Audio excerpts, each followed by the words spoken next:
Before I start, I want to give all honors and glories and praises to Yahweh, Bahashim, Yahweh Shai, Bahashim, Waha, Wachachodash, Yahweh, which is the one true name of the Heavenly Father, Yahweh Shai, who the world ignorantly calls Jesus Christ, but his one true name is Yahweh Shai.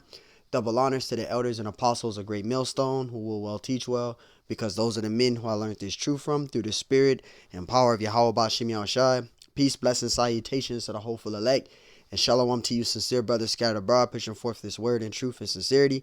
I am the brother Mashiach Arazakah from the servants of Yahweh Yahweh Shai Camp, Las Vegas, Nevada branch. And pretty much this lesson is going into Revelations 18 breakdown. And we're going to break down this chapter, a couple of precepts. Is going to be a quick hit, and Lord willing, this lesson is edifying. This is Revelations 18:1, and it says, "And after these things, I saw another angel come down from heaven." All right, and who is this I? That's talking about John the Revelator. He was on the island of Patmos. John the Revelator, he was on the island of Patmos. That's what it's talking about, Apostle John. And it says, "And after these things, I saw another angel come down from heaven." And what is an angel? An angel is a messenger. That's what angel means. The word angel means messenger, messenger from the Lord. All right, and John the Revelator, he also had a lot of future prophecies that he seen visions. The visions that he received, the majority of them were from the future. He had a lot of future prophecies visions that he saw. And it says, read from the top, Revelation 18:1, "And after these things I saw another angel come down from heaven, having great power, and the earth was lightened with his glory." All right, so again, that word angel, it means messenger. Verse 2, and it says, "And he cried mightily with a strong voice, saying, Babylon the great is fallen, is fallen." It says, "And is become the habitation of devils, and the hold of every spirit, and a cage of every unclean, hateful bird." All right, so that's pretty much what this is pretty much going into is, you had the angel, which was that messenger, give to Apostle John, the future prophecies. All right, so this is pretty much the message that the angel that the Lord sent for the angel for Apostle John to receive.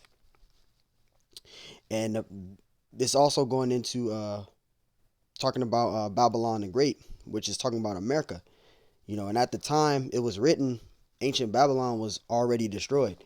So this was a future prophecy being brought out through the Spirit, a future prophecy which is talking about America. So this wasn't talking about ancient Babylon.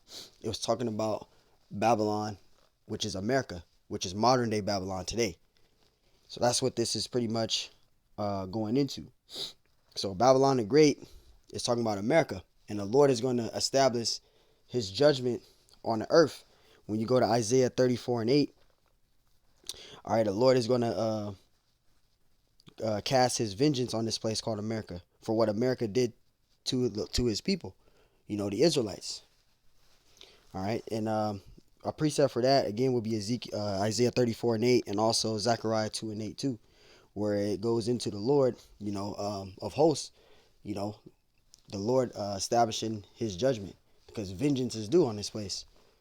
Verse 3, it says, "For all the nations have drunken of the wine," right? "For all of the nations have drunk of the wine of wrath of her fornication," right? These different nations, when you read, I think it's Revelations, the 17th chapter, it goes into that.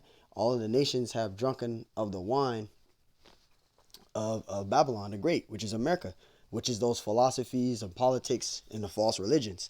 These different nations, right? It goes into going into the waters. When you read in Revelation 17, that goes into the Greek word. That word waters goes into the Greek word udor, which means used of many people. So the different nations, they have drunken of the wine, which is the philosophies, the customs here of America.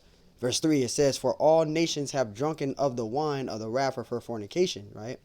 It says, "And the kings of the earth have committed fornication with her," right? They have lied down with the whore, right? They took on the philosophies, the politics here. These different nations has businesses here, etc. So these different nations have lied down with the whore. And the whore is America, which is Babylon the Great. That's that whore. It says, and the merchants of the earth are waxed rich through the abundance of her delicacies. See, because these different nations, they have a currency, the same currency with America. So once this place collapse, it's going to also affect them because they're not going to get paid any money or anything. Just as a perfect example. So these different countries, these different nations, they have businesses in this place called America, as an example. So they wax rich through their abundance of her delicacies, right? Verse 4, it says, and I heard another voice from heaven crying, come out of her, my people. This is talking about the Israelites. The scriptures say in, I think it's Jeremiah 50 or 51, where it says, flee out of the midst of Babylon. That's spiritually talking about the ways of this society. So you want to flee out of it, come out of the ways of this society of her. Because if not, this is what you're going to be caught up in, that plague to be destroyed. Because that's one of the main plagues of this place called America, is the thermonuclear destruction.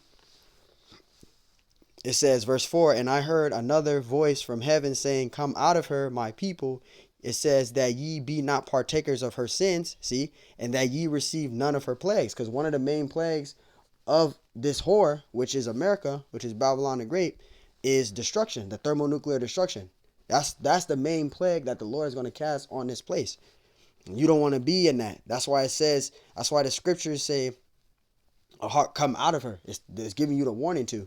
Because if not, you're going to be destroyed with this whore, which is America. Verse 5, it says, for her sins have reached unto heaven, and the Most High have remembered her iniquity. See Esau, to all the bloodshed, all the rape, all the murder, that's how this place was built. Off of rape, murder, rob and murdering, right? Conquering, right? The Israelites, 200 years, we built this place up from the ground up. 200 years straight, 400 years straight. We built this place up from the ground up. Blood, sweat, and tears, right? But they believe they sweep it under the rug, that everything is all good. But no, the Lord hasn't forgotten that. So the Lord remembers that. The Lord ain't forgotten that. That's why it's going to be rewarded unto her double, as verse 6 say. This is Revelation 18:6. It says, reward her even as she rewarded you, and double unto her, double according to her works. It says, in the cup which she have filled to her double, right? All the pain, all the sorrow, right? All the pain, all the sorrow, right? All the destruction, that's going to be given onto this place called America double. It's going to be rewarded onto her double. She's going to receive it double. Verse 7, it says, how much she have glorified herself and lived deliciously, so much torment and sorrow give her, right? For she saith in her heart, meaning her mind, I sit a queen and no widow, and shall see no sorrow. Meaning what? That's the mindset of these Edomites. All right, they believe they can do what they want, say what they want, but guess what? The Lord ain't forgotten that, because they're in their kingdom. They believe they can say and do whatever they want, but guess what? The Lord ain't forgotten that.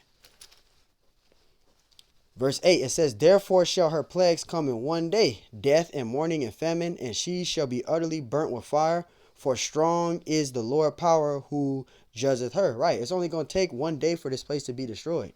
This place is going to be destroyed in one day. It's only going to take one day for this place to be destroyed. So,